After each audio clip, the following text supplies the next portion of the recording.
Hello my lovely viewers, আসসালামু আলাইকুম। Welcome back to my channel. চলে আসলাম আপনাদের মাঝে আরও একটি নতুন রেসিপি শেয়ার করার জন্য।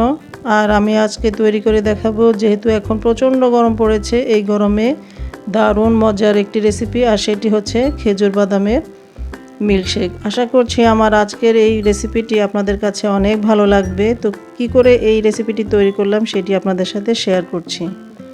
প্রথমে একটি বাটি নিয়ে নিলাম। এখন আমি এখানে প্রায় 10টি কাঠবাদাম নিয়ে নিয়েছি। আমি আজকে যেই পরিমাণে খেজুর বাদামের মিল্কশেকটা তৈরি করব, এই পরিমাণে আমি এখানে 10টি কাঠবাদাম নিয়ে নিয়েছি। আপনারা বেশি পরিমাণে তৈরি করলে তাহলে ইনগ্রিডিয়েন্টসগুলো একটু বাড়িয়ে নেবেন।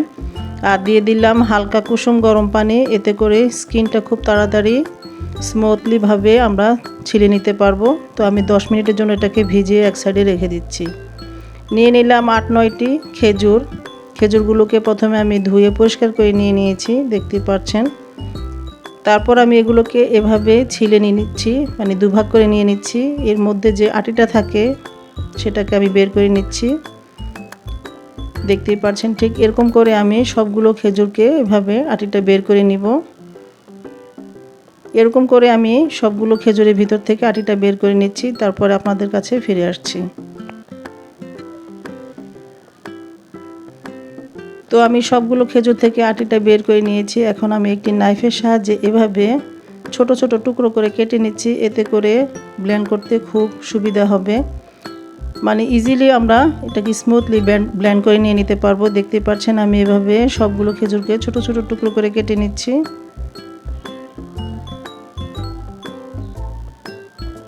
তারপর আমি যে কাঠবাদামগুলোকে ভিজিয়ে রেখেছিলাম সেগুলোকে এভাবে ছিলে নিচ্ছি, দেখতে পাচ্ছেন।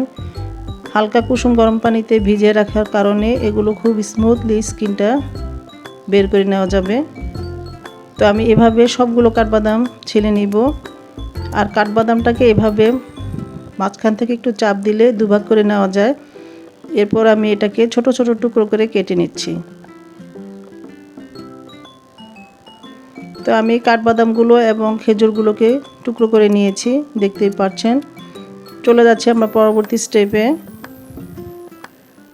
তো আমি একটি ব্লেন্ডার জার নিয়ে নিয়েছি। এখন আমি প্রথমে এই জারের মধ্যে 2 কাপ পরিমাণ, প্রথমে আমি দিয়ে দিচ্ছি খেজুরগুলো, যেগুলো আমি ছোট ছোট টুকরো করে কেটে নিয়েছি।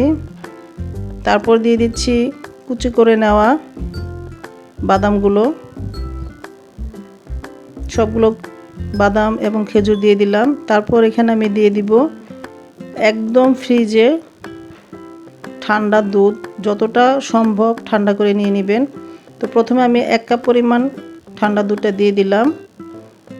তারপর আমি এটাকে ব্লেন্ড করে নিব। তো এর মধ্যে আমি দিয়ে দিচ্ছি 2 টেবিল চামচ পরিমাণ গুঁড়ো দুধ। তো গুঁড়ো দুধ 2 টেবিল চামচ পরিমাণ দিয়ে দিলাম। তারপর আমি এখানে দিয়ে দিব আইসক্রিম। আমি 2 ধরনের আইসক্রিম এখানে ইউজ করব। চাইলে এখানে আপনারা মিষ্টি দইটাও ইউজ করতে পারেন। তো আমার হাতের কাছে আজকে মিষ্টি দইটা ছিল না, তাই আমি দিলাম না। আমি প্রথমে 2 টেবিল চামচ পরিমাণ ভ্যানিলা আইসক্রিম দিয়ে দিচ্ছি। তারপরে দিয়ে দিচ্ছি 2 টেবিল চামচ পরিমাণ ম্যাঙ্গো আইসক্রিম। এটা আসলে পুরোপুরি অপশনাল, আপনারা চাইলে এক ধরনের আইসক্রিমটা এখানে ইউজ করতে পারেন। তো আমি এখানে কোনো ধরনের আজকে সুগার ইউজ করব না। চাইলে এখানে আপনারা 1 টেবিল চামচ পরিমাণ মধুও দিয়ে দিতে পারেন। আসলে এটা মিষ্টির জন্য এটা কোনো আর দরকার নাই, এতেই যথেষ্ট পরিমাণে মিষ্টি আসবে। তো আমি প্রথমে 1 কাপ দুধ দিয়ে এটাকে ভালোভাবে ব্লেন্ড করে নিয়েছি, দেখতে পাচ্ছেন সব কিছু ভালো মতোই মিশে গিয়েছে।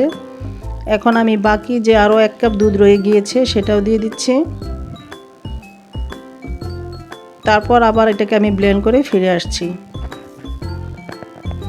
তো আমার ব্লেন্ড করে নেওয়া হয়ে গিয়েছে। আমি এখানে 2টি গ্লাস নিয়ে নিয়েছি। এরপর আমি সম্পূর্ণ মিশ্রণটা এখানে ঢেলে দিচ্ছি।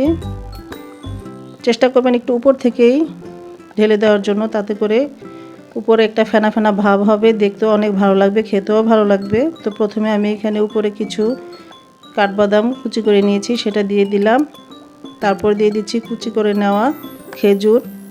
এটা জাস্ট দেখা সৌন্দর্যের জন্য নিয়ে নিয়েছি, পুরোপুরি অপশনাল। যদি ভালো না লাগে তাহলে স্কিপ করতে পারেন, কোনো সমস্যা নেই। তো আমি এভাবে দুটো গ্লাসকে সাজিয়ে নিয়েছি। দেখলেন তো কতটা ইয়াম্মি লাগছে, দেখি আপনারা নিশ্চয়ই বুঝে নিতে পারছেন। খুব সুন্দরভাবে আমি এই মিল্কশেকটা তৈরি করে নিয়েছি, দেখতেই পাচ্ছেন। ব্যাস তৈরি হয়ে গেল আমার খুবই ইয়াম্মি বাদাম এবং খেজুরের মিল্কশেক।